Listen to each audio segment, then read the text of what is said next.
Hello psychology people, welcome back. हम कर रहे हैं चैप्टर 4। आई होप इससे पहले चैप्टर 3 की आपने सारी वीडियोस देख ली और समझ ली होंगी। कोई डाउट है तो आप कमेंट सेक्शन में पूछ सकते हैं। मैंने कमेंट सेक्शन में चैप्टर 3 के नोट्स पिन कर दिए हैं, आप उसको डाउनलोड करके प्रिंट करके भी पढ़ सकते हैं।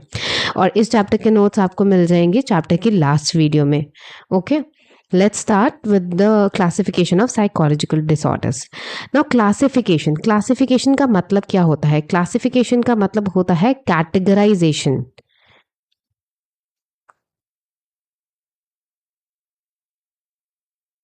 कैटेगराइजेशन मतलब किसी चीजों को कैटेगरी में डालना या फिर ग्रुपिंग भी कह सकते हैं। ठीक है, ग्रुप्स में डिवाइड करना चीज़ों को बेस्ड ऑन उनके कैरेक्टरिस्टिक्स कि किस तरीके की क्वालिटीज़ हैं उसके हिसाब से। फॉर एग्जांपल जैसे एनिमल किंगडम है, एनिमल किंगडम में भी हम क्लासिफिकेशन करते हैं। ठीक है, कुछ एनिमल्स जो होते हैं वो वाटर में रहते हैं, कुछ लैंड पे रहते हैं, कुछ अर्थ लैंड और वाटर दोनों में रहते हैं। कुछ कार्निवोरस होते हैं, कुछ हर्बीवोरस हैं, कुछ ओमनीवोरस हैं। ठीक है, तो बेस्ड ऑन कि उनके क्या कैरेक्टरिस्टिक्स हैं उस हिसाब से हमने कैटेगराइजेशन कर रखी है। ऐसे ही हम साइकोलॉजिकल डिसऑर्डर्स के लिए भी कैटेगराइजेशन करते हैं। ठीक है ना। क्लासिफिकेशन क्या है? अ classification of disorder is list of categories of specific psychological disorder grouped into various classes on the basis of, किस बेसिस पे क्लासिफिकेशन करा है हमने? On the basis of shared characteristics, मतलब जिस हिसाब से जो कैरेक्टरिस्टिक्स है, जैसे पर्सनालिटी डिसऑर्डर। ठीक है, पर्सनालिटी डिसऑर्डर्स। अब इसके अंदर क्या होंगे? सारे ऐसे डिसऑर्डर्स होंगे जो आपकी पर्सनालिटी को इम्पैक्ट कर रहे हैं। जैसे इसमें हो सकता है narcissistic personality disorder, then anti social personality disorder, then you have borderline personality disorder. तो सारे डिसऑर्डर्स यहाँ पे पर्सनालिटी के ही होंगे। तो आपको नाम से पता चल रहा है अच्छा ये पर्सनालिटी डिसऑर्डर है, इसमें ये डिसऑर्डर्स होंगे। तो बेसिकली क्लासिफिकेशंस या ग्रुपिंग क्यों की जाती है, इसका क्या फ़ायदा है, क्या यूज़ है हमें इसका फ़ायदा ये है कि साइकोलॉजिस्ट, जब डॉक्टर्स, आपने देखा होगा कि दो डॉक्टर्स जब आपस में बात करेंगे तो फिर उनकी अपनी लैंग्वेज होती है। ठीक है, जिसमें उनको समझ आता है कि वो क्या बात कर रहे हैं। तो साइकोलॉजिस्ट, साइकैट्रिस्ट, सोशल वर्कर्स, इन सबको कम्युनिकेट करने में आसानी हो जाए। ठीक है, अगर मैंने बोला कि पर्सनालिटी डिसऑर्डर है इस पेशेंट को या इस पर्सन को, तो कौन सा पर्सनालिटी डिसऑर्डर है, ठीक है, हम बाद में बात करेंगे, लेकिन मैं उनको इतना समझ आ जाएगा कि अच्छा पर्सनालिटी डिसऑर्डर है, मतलब उनके दिमाग में एकदम से एक लिस्ट आ जाएगी कि ये चीज़ें हो सकती हैं, या ये इनको डिसऑर्डर है। जैसे एंटी सोशल हो सकता है, नार्सिसिस्टिक हो सकता है, बॉर्डरलाइन हो सकता है। पहला तो रीज़न ये है कि हमें कम्युनिकेट करने में, ठीक है, कम्युनिकेशन में हेल्प करती है डॉक्टर्स को, साइकोलॉजिस्ट, साइकैट्रिस्ट, सोशल वर्कर्स, इन लोगों को। सेकेंड पॉइंट क्या है कि help in understanding the causes of psychological disorder. जो डिसऑर्डर के कॉजेज हैं, साइकोलॉजिकल डिसऑर्डर क्यों हुआ, ठीक है, उसके कॉजेज, उसके रीजन को समझने में मदद करती है। जैसे मान लो सब्सटेंस यूज डिसऑर्डर है, ठीक है, इसको SUD सुड भी बोलते हैं, सब्सटेंस यूज डिसऑर्डर। अब आपको नाम से पता चल रहा है कि सब्सटेंस यूज डिसऑर्डर, तो इसका रीजन क्या होगा? इसमें ऐसे डिसऑर्डर्स होंगे जिनका रीजन कहीं ना कहीं ड्रग्स है। ठीक है, जैसे मैरिजुआना है, कोकेन है, हेरोइन है, इस तरीके के ड्रग्स जो यूज करते हैं। इनफैक्ट निकोटिन जो बहुत कॉमन है सिगरेट्स में, ठीक है, निकोटिन और अल्कोहल भी इसी SUD का हिस्सा है। ठीक है, तो अंडरस्टैंड करने में, रीजन को समझने में हेल्प करता है। देन थर्ड पॉइंट सेज कि help in understanding the process involved in their development and maintenance.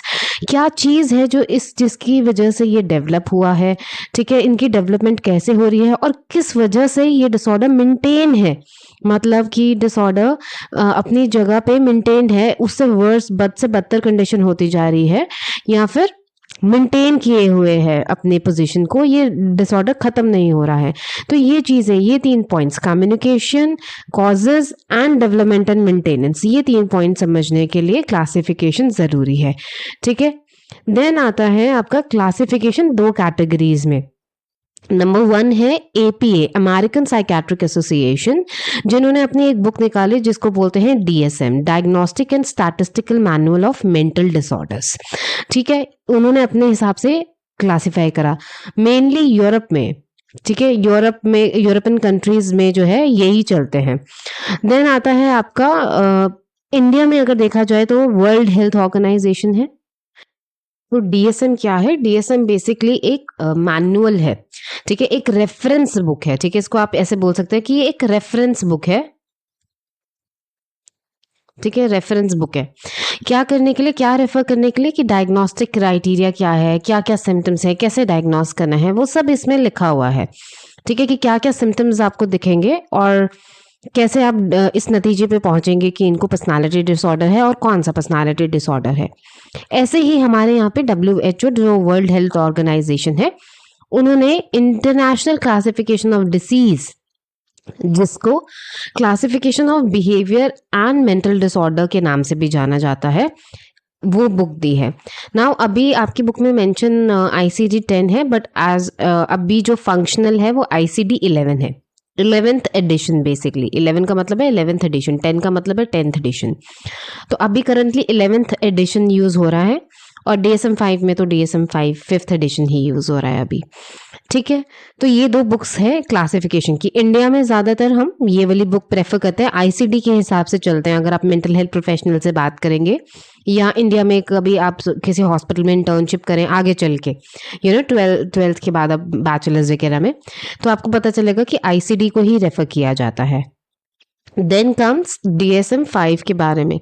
DSM-5 क्या है? DSM-5 में डिस्क्रीट क्लिनिकल क्राइटेरिया उन्होंने बता रखा है, प्रेजेंस और एब्सेंस ऑफ डिसऑर्डर का। कैसे डिसाइड करेंगे कि कौन सा डिसऑर्डर है और क्या उसके कैरेक्टरिस्टिक्स हैं, और कितना टाइम फ्रेम, इसमें सब कुछ होता है कि ठीक है कितने मंथ्स तक वो डिसऑर्डर होना चाहिए, सिम्टम्स जो हैं वो कितने मंथ्स तक चलने चाहिए, तो आप डायग्नोस कर सकते हो। एज ग्रुप क्या होनी चाहिए, एवरीथिंग इज दैट, ठीक है। ICD का तो है ऐसा, सॉरी मैं ICD का बता रही थी कि आपको इसमें एज ग्रुप का, मंथ्स का, DSM मैंने पढ़ी नहीं है तो मुझे उसका आइडिया नहीं है, पर मैंने ICD पढ़ी है और ICD में यही है, ठीक है। आपको एज ग्रुप के हिसाब से भी उसमें कितने मंथ्स होने चाहिए, क्या सिम्टम्स दिखने चाहिए, कितने मंथ्स तक चले हैं तो ऐसा हो सकता है, वो सब उसमें डिटेल में दिया हुआ है।